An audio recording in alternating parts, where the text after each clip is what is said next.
Ei, do Birudino, fala comigo, meu jovem. Você tá doido? Cansado, hein, cara? A pegada foi monstra.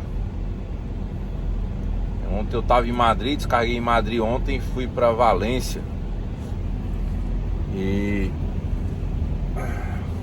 acordei muito cedo. Aí deu certo, fiz uma carguinha ali em Valência pra França. Andei o que deu pra andar hoje. E agora estamos aqui na fronteira já com a França, lá na Junqueira.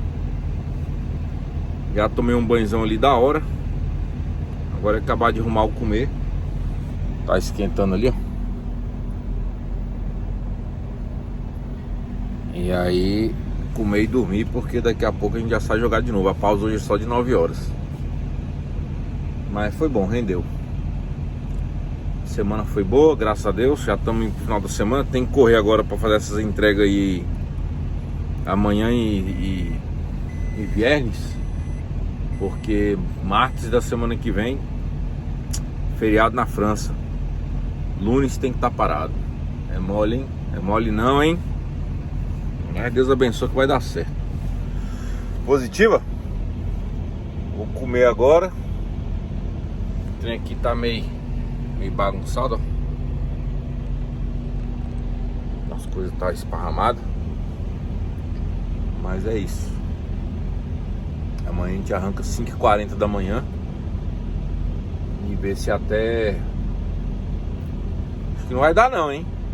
Vamos ver se até meio-dia a gente chega na primeira entrega. Tava olhando o caminho, não é muito dos bons não, viu? Mas Deus abençoe que vai dar certo. Positivo, meu jovem. Essa semana eu não fiz nenhum vídeo. Tô gravando esse aqui pra dar boa noite.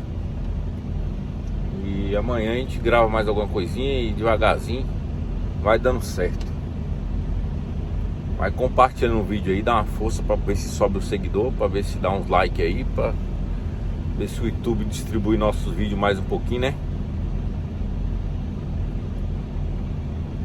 Rapaz, eu tava aqui terminando de gravar o vídeo e deu um alerta no meu telefone aqui, o trem mais doido, moço.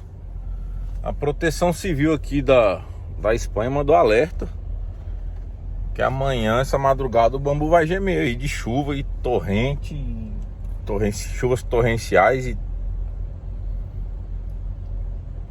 tormenta. Você tá doido, hein? Deus é mais, moço. Mas é normal acontecer isso, porque o clima tá meio doido. Aqui era pra estar um frio desgramado, moço. Não tá dando pra usar nem casaco. Tá uns 15 graus agora. Isso lá é frio pra novembro, rapaz. Mas é isso, né? Eu vou botar esse alerta que apareceu aqui pra vocês verem como é que aparece. Mas é um desespero no telefone mal do mundo. Você tá doido. Positivo, meu jovem. Vamos comer, porque o comer já tá no grau. Valeu.